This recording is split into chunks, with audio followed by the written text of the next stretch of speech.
So I wanted to do this video real quick on this IPEVO VZR camera. This is a document camera.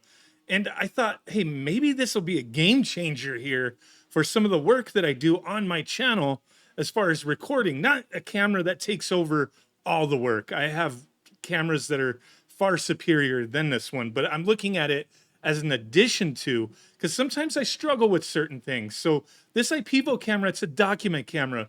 Really what it's meant for is like recording or presenting documents, books, paperwork, things like that. People use it for educational purposes, that kind of thing. And I was just wondering, with the specs that it has, is this going to be good enough for what I want to use it for? Recording handhelds, recording teardowns of things. On my second channel, where I talk about tabletop gaming, will this work with showing miniatures and painting and different things like that? So I just want to do this real quick video because maybe it'll be of help to some people. So I don't think too many people are using this camera for this purpose. And I really haven't messed with it too much, but here we are. So I just have like a magazine. I'm recording through OBS. They do have their own IPEVO software. And if you want to record like thumbing through a book or something, they have options where you could digitize through AI each page and kind of come up with a digitized version of your book. But that's not what I want to use this for. I just had this out just to kind of take a look. But what I got is like my analog pocket here. So I'm recording through OBS through HDMI. This thing has HDMI to where you could just present or record. I have it plugged in through my internal Elgato capture card on my PC. And then it also has USB-C where it gives it power, or if you plug it into a, your computer or your laptop, it acts like a webcam essentially. Unless you use, the IPEVO software, you have some more options and whatnot. But as you saw earlier when I was kind of showing the camera, it has a bunch of buttons on the side. And right now I have my overhead lights turned off because there's a light right above me. I'm at my desk recording this. And that's kind of cool, just having this open space. Okay, I have a handheld right here. You could see the camera kind of shining. But I'm going to go through the buttons real quick. The top button is light. We have some light action there. Let me turn it off. It's on. I'll turn it off. Okay. And then you have this weird option is filter option. And like I'm just through OBS. I'm not using the IPEVO software. So this is just, digitally through the camera. It has these options by pressing these buttons. So bunch of different filters. If you use the IPEVO software, you could just manually select them instead of having to kind of go through them all. I don't know if that serves a purpose for many people, but it's there. And then we also have a rotate option, which I'm actually already using to get this orientated properly. So there is that. And you can like there's so many options. Swivel this thing around from the top. It has several joints. You could lower it, realign it. Like it's nice, a nice build quality here for what it is. So let me go ahead and get the orientation back the way I had it.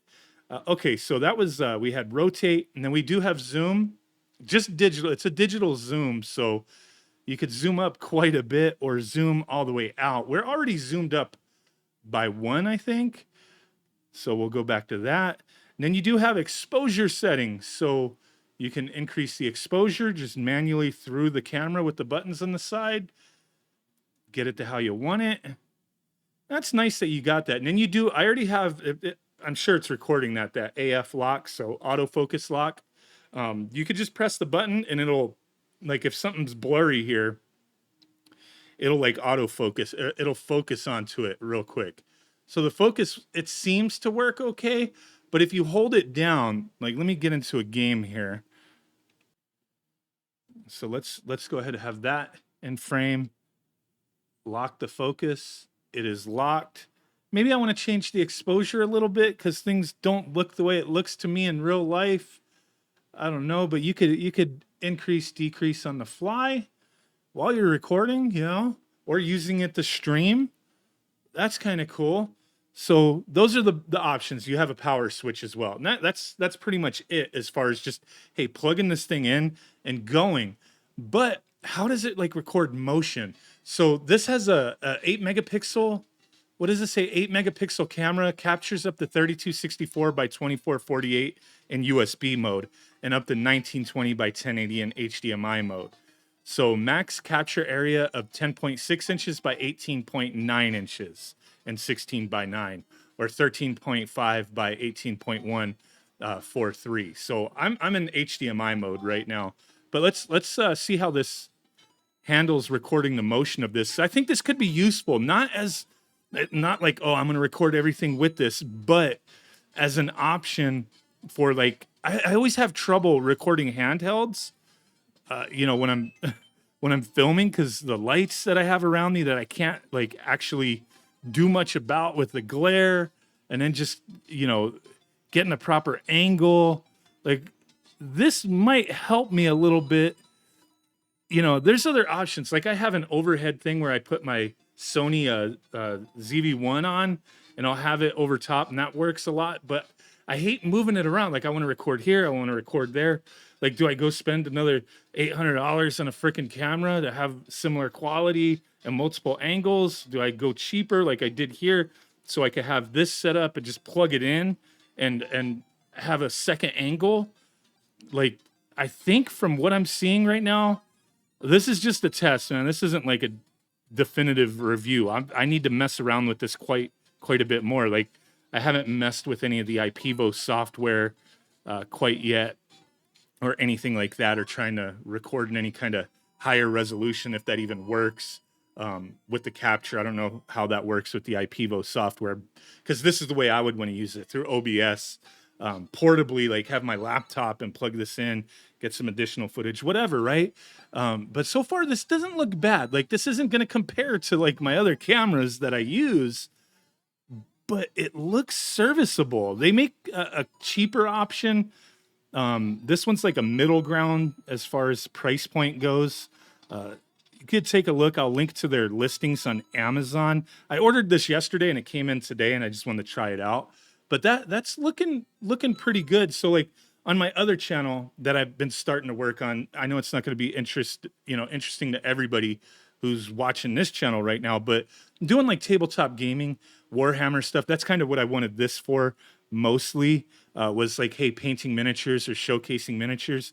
Let me get the light on that they have, and then just kind of, let me change the autofocus, turn the autofocus off. So I have the light on. Let me turn the room light on because it's not going to glare on anything now. Okay, so here's this Stormcast Eternal that I just painted on my other channel. Let me zoom up.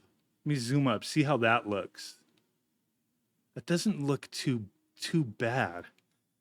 Let me lower the exposure. I think that's the lowest it goes. Increase it. Whoa, overexposed, right? Let's lay him down, because I could see like painting, little details. Like, is my fingers gonna like unfocus everything? Let me lock the focus on him there on the center. Like that looks okay. That's presentable, I think. The convenience factors, I want decent quality. I'm still gonna have to do some more testing with this, but like, this looks okay. Kind of like fast movements, it's gonna be a little blurry, but that looks all right from my viewpoint. I have to review the footage afterwards, but yeah, I'm gonna do some more testing and see if I'm gonna commit to this thing. Because yeah, there's other options. You could always just buy a webcam and get like a mount and have it tilted similar to this. But it was just kind of like the convenience. It has a weighted base, so it's not really easily movable. Like, it's not just jerking around or anything. Let's see how it captures like this case here. Let me zoom out. But now I have the freaking glare, right? Let me get the exposure back up. See what I mean? I got that glare because there's a light like right above me. But even like, man, if you're doing like a little unboxing or something, but yeah, maybe like little unboxings and stuff, like I kind of would have to, like, because it's not exactly, you have all those like movements, so you can move it up higher. Because I was kind of like right at level to the top there, but yeah, without that glare, this looks all right. or if you're like reading going over like Nintendo Power magazines or something, or like, hey, let's look at this manual here real quick. See how does that look? Like everything's it's bright, it's looking nice on my monitor. I could see using this, man. This is not really a review, just a test, me kind of messing around, seeing if this is useful. Is this going to be a game changer? Maybe not for everyone. Maybe it will be for me, but I think I still need to mess around with it more to really see how this is exactly going to fit into my workflow. You know what I mean? But having it on my desk right now is kind of cool. I could be live streaming, doing things here. I don't know what, but I looked at it more as like, hey, I'd be using this to record certain details, getting different angles. But there you go. Thanks for watching. Bye.